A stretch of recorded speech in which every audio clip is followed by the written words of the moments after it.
बिहार के इसी गुरुकुल के हॉस्टल के कमरे में एक 5 साल की बच्ची की लाश मिलती है। उस पूरे कमरे में खून ही खून था। जब बच्चे की बॉडी को पलटा जाता है, वो पेट की बल था, गला कटा हुआ था, लिंग को काट दिया गया था और उसे फेंक कर उसकी लाश को उसी के खून के ऊपर उस बच्चे को सुला दिया गया था। जब उस हॉस्टल के संचालक क्या कहें, स्कूल के संचालक उस बच्चे को अपने गोद में उठाते हैं, तब उसकी सांसें चल रही थी। वो बताना चाहता था कि उस हॉस्टल में असली में कातिल कौन है जिसने उसकी हत्या की है, लेकिन उस अपनी हालत से मजबूर होने के कारण वो नाम नहीं बता पा रहा था।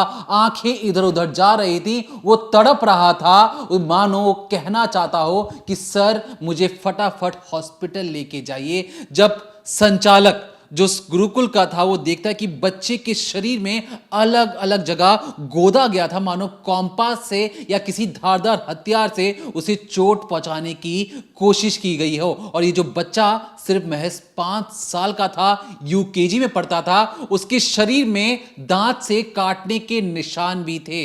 अब सबसे बड़ा सवाल ये कि इस गुरुकुल के अंदर उसके साथ पढ़ने वाले बच्चों ने हरकत की या इस पर्दे की पीछे की वो असली कहानी, जहां पर कातिल को यह लगा कि मैं इस बच्चे के साथ जो भी कुछ करूं बच्चा किसी को नहीं बता पाएगा, लेकिन वो दोबारा उस कमरे में आता है, उस बच्चे का लिंग काट देता है, गला काट देता है। असली में कातिल कौन है? इस बच्चे के दोस्त या उस गुरुकुल में रहने वाला एक ऐसा छुपा हुआ चेहरा जिसे सब मासूम और नादान समझ रहे थे। लेकिन जब कहानी सबके सामने आती है, यहां तक कि खुद बिहार पुलिस को टॉयलेट के एक तरीके से पाइप को जाकर हाथ डालकर वहां से सबूत इकट्ठा करना पड़ता है। तो आखिर पर्दे के पीछे की कहानी क्या है, जानेंगे इस डिकोडिंग क्राइम के जरिए। एक हॉस्टल में एक मासूम लड़के के साथ सामूहिक बलात्कार। सर किससे उम्मीद करिएगा? पूरा समाज दोषी है, पूरा समाज। सर हिजरा अच्छा, हम लोग अच्छे नहीं। पूरा नेताओं के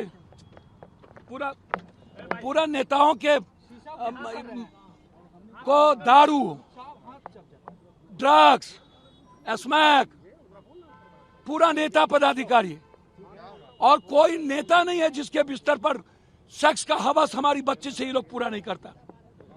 सर इस नेताओं से बचाइए और इस समाज के कायरपन से बचाइए। हमेशा पुलिस को गाली मत दीजिए। तो जो बिहार पुलिस है, जहानाबाद की जो पुलिस है, उसे इस वक्त इस हॉस्टल के आसपास जितनी भी नाली बह रही है, जो पाइप है उसको खंगालना पड़ रहा है, उसके अंदर सर्च ऑपरेशन चलाना पड़ रहा है और देखना पड़ रहा है कि क्या स्कूल के नीचे जो नाली बह रही है उसके अंदर कुछ खून के छींटे हैं, क्या इन पाइप में कुछ खून के छींटे हैं, क्योंकि एक 5 साल के बच्चे की इतनी बुरी तरीके से हत्या की गई। और ना सिर्फ हत्या की गई, सोचिए एक 5 साल के लड़के का रेप किया गया। और रेप किसने किया?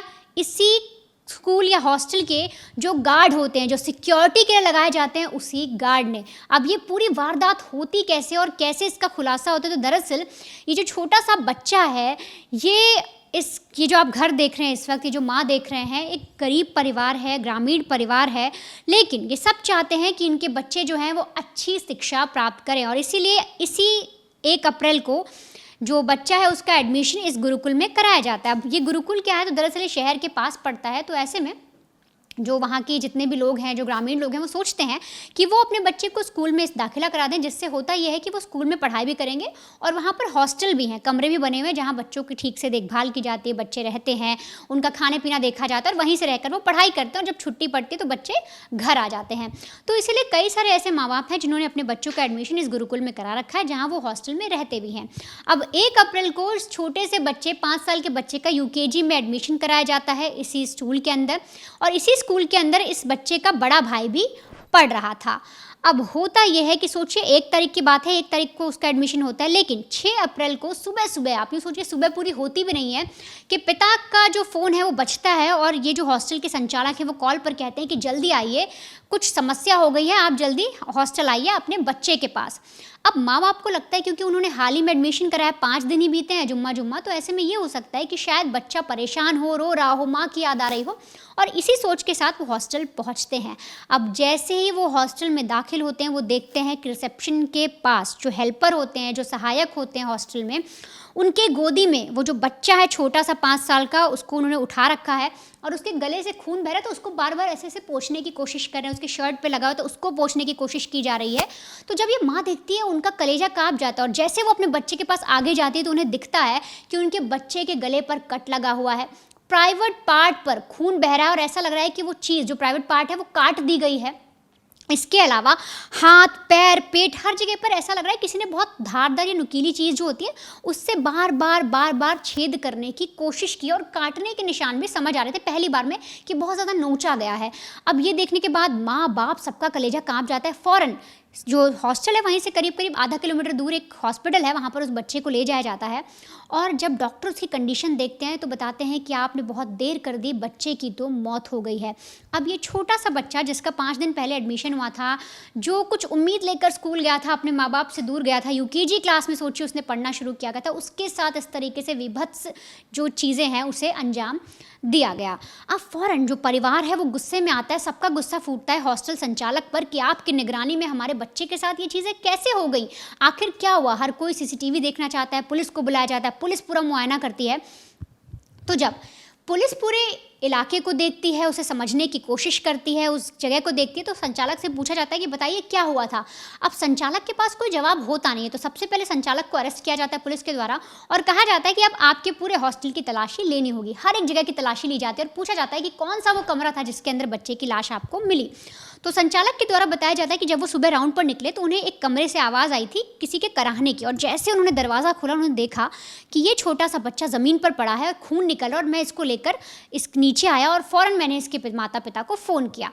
अब जब ये सारी चीज़ें पता लगी तो पुलिस जो है वो सबसे पहले उस कमरे को खंगालती है। तो कमरे में क्या मिलता है, जिस जगह पर उस बच्चे की बॉडी पड़ी थी वहाँ पर खून के निशान थे, लेकिन बाकी कमरे में ऐसा कुछ और नहीं मिलता। हर जगह की तलाशी ली जाती लेकिन पुलिस को कोई भी क्लू या कोई भी चीज़ ऐसी नहीं मिलती। इसके बाद एफएसएल टीम को बुलाया जाता है। अब सबसे पहले एफएसएल टीम जो है वो उसी कमरे में जाती है, तो एफएसएल टीम भी परेशान हो जाती है कि कमरे के अंदर बाकी कोई चीज़ मिल ही नहीं रही, कोई सबूत नहीं मिल रहा सिवाय जिस जगह पर बॉडी पड़ी थी। सोच लीजिए इस लोकेशन पर अगर बॉडी पड़ी तो उसके आसपास ही खून दिख रहा है, उसके आसपास ही जो भी चीज़ें वो दिखी या वो साइन दिख रहा है कि यहाँ पर बच्चा जो था वो पड़ा हुआ था, लेकिन बाकी कमरे में कहीं भी ऐसा कुछ नहीं मिलता जिससे इस केस को इन्वेस्टिगेट किया जाए। अब पुलिस के द्वारा एफएसएल टीम को हर एक कमरे में ले जाया जाता है, किचन में, कैंटीन में, बाथरूम में, हर एक जगह ले जाते हैं कि तभी एफएसएल टीम के जितने भी लोग आए थे जब वो एक बाथरूम में पहुंचते हैं तो उन सबके कान खड़े हो जाते हैं, क्योंकि उनको दिखता है कि वहाँ पर कुछ ब्लड जैसी चीज़ उन्हें दिखती है। और जब उसके सैंपल लिए जाते हैं, जब उसे उठाया जाता है, जब वो अपनी नज़रों से देखते हैं एफएसएल की टीम के लोग, तो उन्हें समझ में आता है कि बाथरूम के अंदर खून मिला है।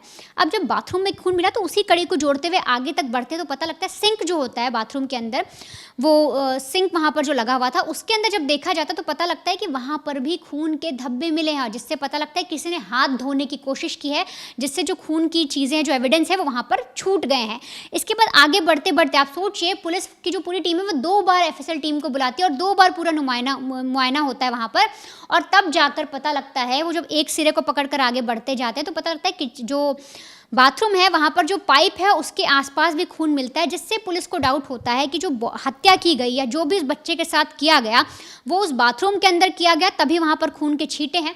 पुलिस को डाउट होता है कि जो पाइप गया है उस पाइप में भी खून गया है और किसी ने उस बच्चे के गले को जब काटा तो वहाँ से उसे धोने की कोशिश की गई है, उस गले को धोने की, ताकि खून जो है वो रुक जाए। खून जो जिसने भी कत्ल किया, पुलिस को अंदाज़ा लगता है कि जिसने भी मर्डर किया उसको ये समझ नहीं थी कि जब आपने किसी का गला काट दिया तो खून रुकेगा नहीं, पानी को धोने से वो नहीं जाएगा, और किसी ने वही हरकत वहाँ पर की कि बार बार पानी चलाकर उस खून को धोने की कोशिश की है, और जिससे वो जो खून है वो पाइप के द्वारा नीचे भी गया। इसके बाद जो पुलिस की टीम है बाकायदा वो पाइप को लेकर उस नाली में जो भी चीज़ें मिली वो सब एफएसएल टीम को देते हैं और कहा जाता है कि जांच करिए कि ये खून के निशान क्या उसी बच्चे के हैं। अब एक तरफ ये सारी चीज़ें चल रही थी, संचालक अरेस्ट हो चुके थे, और तो और इस पूरे हॉस्टल का जो गार्ड था वो पुलिस की बहुत मदद भी कर रहा था, वो पुलिस को हर एक जगह दिखा रहा था, सर बताइए बच्चे यहाँ खेलते हैं, कैसे बच्चों के साथ ऐसा हो गया, हम तो पूरे दिन सिक्योरिटी पे रहते हैं, हमें तो कुछ पता ही नहीं चला। गार्ड बार बार पुलिस की इस तरह से मदद भी कर रहा था। अब पुलिस को भी एक हेल्पर मिल गया था जो उन्हें हर चीज़ बता रहा था हॉस्टल के बारे में, सारा शक जो है संचालक पे जा रहा था। लेकिन अब ऐसे में सबसे पहले जब बच्चे की पोस्टमार्टम रिपोर्ट आई, जब पता लगा कि उसके साथ क्या क्या हुआ, तो पुलिस भी हैरान रह गई। अभी तक जो केस मर्डर का लग रहा था पुलिस को, उन्हें पता लगा कि उस लड़के के साथ, उस 5 साल के बच्चे के साथ रेप किया गया है।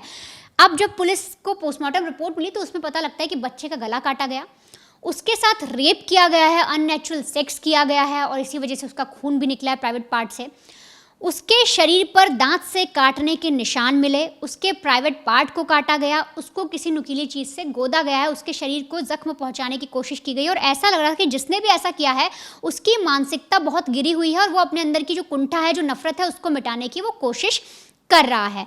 अब पोस्टमार्टम रिपोर्ट आने के बाद पुलिस पर दबाव बनता है कि भाई बच्चे के साथ एक स्कूल के अंदर रेप हुआ है, बच्चों ने रेप किया, किसी आदमी ने किया, कौन था, किसी ने उसके साथ क्या किया, किसी को कुछ समझ आ नहीं रहा था। संचालक अलग परेशान कि उनके हॉस्टल में चीज़ें हो गई और वो अरेस्ट हो गए हैं। लेकिन जब पुलिस पूरी तरीके से इन्वेस्टिगेट करती है तो उन्हें पता लगता है कि जो आदमी उनकी मदद कर रहा है आखिरकार कातिल और रेपिस्ट वही है। अब आप समझिए कि जब पोस्टमार्टम रिपोर्ट आई और ये सारी चीज़ें पुलिस को पता लग गई तो पुलिस ने केस सुलझाया कैसे? जो शक की सुई संचालक पर थी वो सीधे तौर पर कातिल तक कैसे पहुंची और कैसे बिहार पुलिस ने कातिल मुकेश जो गार्ड है उसे अरेस्ट किया। देखिए, ये जो गार्ड था शातिर ज़रूर था और इसे पता था कि पुलिस काम कैसे करती है, और क्योंकि ये गार्ड था तो इसने हत्या करने के बाद हाथ तो धो लिया बेसिन में और उसे लगा कि इसकी जानकारी नहीं लगेगी पुलिस को क्योंकि अच्छे तरीके से साफ सुथरा हो चुका है। लेकिन इसके हाथ में बच्चे के मांस के लोथड़े लगे हुए थे, जो मांस के कुछ कुछ जो टुकड़े होते हैं उंगलियों में फंसे होते हैं वो लगे हुए थे। और जब ये हाथ धो रहा था तो ये नालियों के सहारे, उस पाइप के सहारे, उसमें कुछ जो अंश थे बच्चे के मांस के लोथड़े के वो चिपक जाते हैं। जब पुलिस एक एक खून के कतरे का पीछा करती है तो पता लगता है बेसिन में जा रही है, लेकिन बेसिन में महज कुछ अंश मिले थे। तो पुलिस क्या करती है, टॉयलेट के उस पाइप के पास जाकर फॉरेंसिक टीम को दोबारा बुलाया जाता है और कहा जाता है कि इस पाइप की अच्छे से चेकिंग कीजिए, हो सकता है यहां पर कुछ मिल जाए। और मिलता भी है और पहली बार पता लगता है कि कातिल शातिर तो जरूर था लेकिन उससे बहुत बड़ी चूक हो गई। जो उसने सोचा कि इसकी जानकारी किसी को नहीं लगेगी, क्राइम उसने कहीं और किया, सफाई उसने कहीं और की और सबूत मिला नाली में। और इसके बाद पुलिस दोबारा जाती है, सीसीटीवी फुटेज को खंगालने की कोशिश करती है और जिस तरीके से जो गार्ड चढ़ बढ़कर बोल रहा था कि आपको यहां जांच करनी चाहिए, आपको क्या मदद चाहिए, मैं मदद करूंगा। जब गार्ड को अपनी ही सीसीटीवी फुटेज में अपनी हरकतों को देखकर शक होता है तो सोचिए जब पुलिस वाले उसे पूछते हैं कि बताओ आप ही तो दिख रहे हो सीसीटीवी फुटेज में ऊपर नीचे करते हुए, तो क्यों ना तुमसे सवाल पूछा जाए। और उसके बाद जो बिहार पुलिस ने एक अच्छी खातिरदारी की, पुलिसिया खातिरदारी की और उसके बाद किसी तोते की तरह ये गार्ड अपना जुर्म कबूल कर लेता है। जुर्म कबूलने के बाद वो जो चीजें बताता है उसको ध्यान से सुनिएगा, आपके रोंगटे खड़े हो जाएंगे। सबसे पहली चीज वो क्या बताता है कि सर, स्कूल के संचालक के साथ मेरी नहीं बनती थी, वो अक्सर उनके साथ खटपट होता रहता था और मैं नहीं चाहता था कि इनकी जो चीजें हैं वो उसे किस तरीके से खराब की जाए। पहली चीज जो गुस्सा उसके अंदर पनप रहा था कि बच्चों के सामने संचालक उन्हें डांट दिया करते थे तो इसका बदला लेना था, पूरे स्कूल और गुरुकुल को बदनाम करना था। यह पहली कारण बताया। दूसरा कारण जो उसने बताया वो और भी ज्यादा अजीब था। दरअसल ये जो गार्ड है 35 से 40 साल की इसकी उम्र बताई जा रही है, शादीशुदा जरूर था और इसकी बीवी इसे छोड़कर भाग गई थी। भाग गई या इसने कुछ रफा दफा करने की कोशिश की, इसके बारे में पूरी जानकारी नहीं है। लेकिन ये जानकारी जब स्कूल के बड़े क्लासेस के बच्चे को लगा तो बच्चों के बीच में इस गार्ड को लेकर अक्सर मजाक बनाया जाता था और कहा जाता था कि गार्ड नपुंसक है और इसलिए इसकी बीवी इसे छोड़कर चली गई है। स्कूल की पहली घंटी बजने के साथ मजाक बनाया जाता था इस गार्ड का और स्कूल की आखिरी घंटी के साथ भी इसका मजाक अक्सर बनाया जाता था। और ये जो गुस्सा था ये दिन ब दिन इसके अंदर बढ़ता हुआ चला जा रहा था और इसलिए इसे लगा कि मैं क्यों ना इन बच्चों को अच्छे तरीके से सबक सिखाऊं। लेकिन इसके बस में ऐसा कुछ था नहीं कि बड़े बच्चों से लड़ सके। और जो तस्वीरें आई हैं जो ये पुलिस वालों के बीच में, इसका जो पुलिस वालों ने ही इसका फेस ब्लर कर मीडिया वालों को सौंपा है वही हम आप तक पहुंचा पा रहे हैं। और जो हमारे ग्राउंड के स्टिंगर मुशर्रफ, उन्होंने ये सारी फुटेज का इंतजाम किया है, इसलिए हम आपको ये फुटेज दिखा भी पा रहे हैं। तो इसमें ये जो गार्ड है इसकी हाइट छोटी सी है लेकिन इसका जो दिमाग है ये 7वें आसमान से भी बड़ा है। फिर इसे लगता है कि मैं करूं तो करूं क्या। फिर उस रोज उसकी कहते हैं कि नाइट ड्यूटी लगी थी और जब बच्चों में एक रिक्रिएशन रूम होता है, रिक्रिएशन रूम से कहने का जहां बच्चे जाकर एंटरटेनमेंट देखते हैं, टीवी देखते हैं, तो उस कमरे में जब टीवी देखा जा रहा था, क्योंकि ये जो बच्चा है 5 साल का यूकेजी, इसका एक बड़ा भाई भी था, उसी गुरुकुल में या कहीं उसी स्कूल में पढ़ता था। तो जब बच्चे टीवी देख रहे थे तो वहां से हंसने खेलने की आवाज आ रही थी। ये गार्ड जब नाइट ड्यूटी के टाइम जाके देखता है कि बच्चों की आवाज क्यों आ रही है, दरवाजा खोल के देखता है तो इसे नजर आता है कि इसका सबसे कमजोर शिकार कौन होगा, और इसे नजर आता है 5 साल का यही छोटा बच्चा। ये इसे गोद में उठाता है और दूसरे कमरे में सुलाने के बहाने इसे उस टीवी वाले रूम से निकालकर उसके हॉस्टल में कमरे में ले जाने का वादा कर बाकी बच्चों से उसे वहां से उठाकर उस कमरे तक लेकर जाता है। बाकी बच्चे देखते हैं कि गार्ड भैया लेके जा रहे हैं, लेकिन गार्ड भैया उसे बच्चों को मारने के लिए लेके जा रहा था। और जैसे ही रूम में पहुंचता है, इसकी दरिंदगी, इसका जो गुस्सा था, इसका जो शैतान हैवान जाग उठता है। ये बच्चे को काटना शुरू कर देता है, उस बच्चे के साथ अननेचुरल सेक्स करता है, बहुत ही गंदे तरीके से, निर्मम तरीके से। उस बच्चे को इसने समझ लिया था पता नहीं क्या, और जो भी उसकी हवस थी उस बच्चे पर उतारता है। और इतना करने के बाद उसे लगता है कि बच्चा मुझे देख कैसे रहा है, इतना रो कैसे रहा है, और ये बच्चे की आवाज को बंद करने के लिए उसका गला काट देता है। लेकिन गले को डीप नहीं काट पाता, हल्का सा ही काट पाता है, इसलिए बच्चे की सांसें चल रही थी। फिर इसे लगता है कि बच्चा तो मरा ही नहीं, तो ये गुस्से में उस 5 साल के बच्चे का लिंग काट देता है। इसके अंदर इतनी हैवानियत थी, इसके अंदर डर नहीं था, इसे सिर्फ गुस्सा था कि बड़े बच्चे से नपुंसक क्यों कहते हैं, और इसलिए उसने छोटे बच्चे का लिंग काट दिया। गुस्सा यहीं खत्म नहीं हुआ, इसने उस धारदार हथियार से उस बच्चे को लेटाकर जितनी बार आप सोच सकते हैं उससे कहीं ज्यादा बार उसे गोदा गया। और गोदा इसलिए जा रहा था कि उसे लग रहा था कि अब वो संचालक से बदला ले रहा है। जो जो बड़ी क्लास के बच्चे उसके साथ मजाक उसका बनाते थे, हर एक वार के साथ उसका गुस्सा निकलता हुआ जा रहा था। उसे अब आनंद आ रहा था, मजा आ रहा था कि उसका गुस्सा किसी और बच्चे पे ही सही निकल तो रहा है। और उसके बाद उस बच्चे को दांत काट लेता है, मानो वो पागल हो चुका हो, हैवान बन चुका हो, शैतान बन चुका हो, जानवर बन चुका हो, कह सकते हैं आप कुत्ता बन चुका था, जिसे एक इंसानी जिस्म के बारे में कुछ नहीं समझ में आ रहा था, वो सिर्फ खा लेना चाहता था। नरभक्षी बन चुका था ये हैवान, शैतान। और उसके बाद ये अपनी हवस को एक तरीके से उस कमरे में बंद कर हाथ पैर धोने जाता है, सिंक में पैर धोता है, हाथ धोता है, जहां जहां खून लगा था उसे पोंछने की कोशिश करता है। उसे लगता है कि बच्चा तो मर जाएगा 1-2 घंटे में और किसी को कानो कान खबर नहीं होगी। लेकिन इसकी जानकारी जब संचालक इंस्पेक्शन के लिए अचानक से औचक निरीक्षण होता है उस हॉस्टल में, जो हॉस्टल के एक स्कूल के जो मालिक थे वो देखने आ जाते हैं, तो देखते हैं कि बच्चा लहूलुहान पड़ा हुआ है।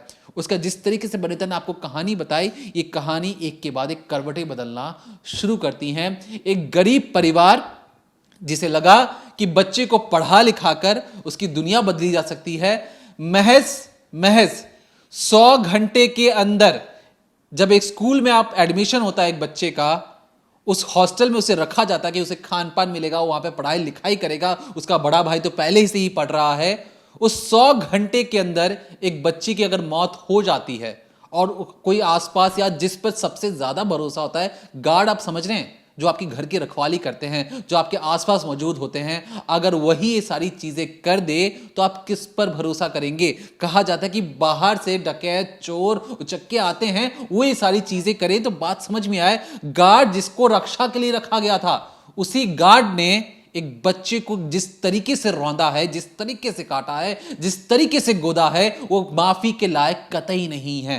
और पुलिस उसका चेहरा छिपाकर मीडिया वालों को वीडियो सौंप रही है। जहानाबाद ये वही इलाका है जहां पर पटना नीट रेप केस के मामले में जो लड़की थी वो जहानाबाद से निकलकर पटना जाती है पढ़ने, और वहां पर उस बच्ची के साथ दरिंदगी होती है, उसके साथ रेप होता है। सीबीआई भी उस मामले में फेल हो जाती है। तो कहां तो डॉक्टर बनने का सपना एक लड़की लेकर जाती है जहानाबाद से पटना, कहां तो अभी शुरुआत की है उसने पढ़ाई लिखाई करने की जहानाबाद में। बिहार में बच्चों की हालत सोचिए, छोटे बच्चे से लेकर लड़कियां तक सेफ नहीं है। तो कानून व्यवस्था पर सवाल क्यों ना खड़े किए जाए, क्यों ना पूछा जाए कि बिहार पुलिस का खौफ इन अपराधियों के अंदर क्यों नहीं है।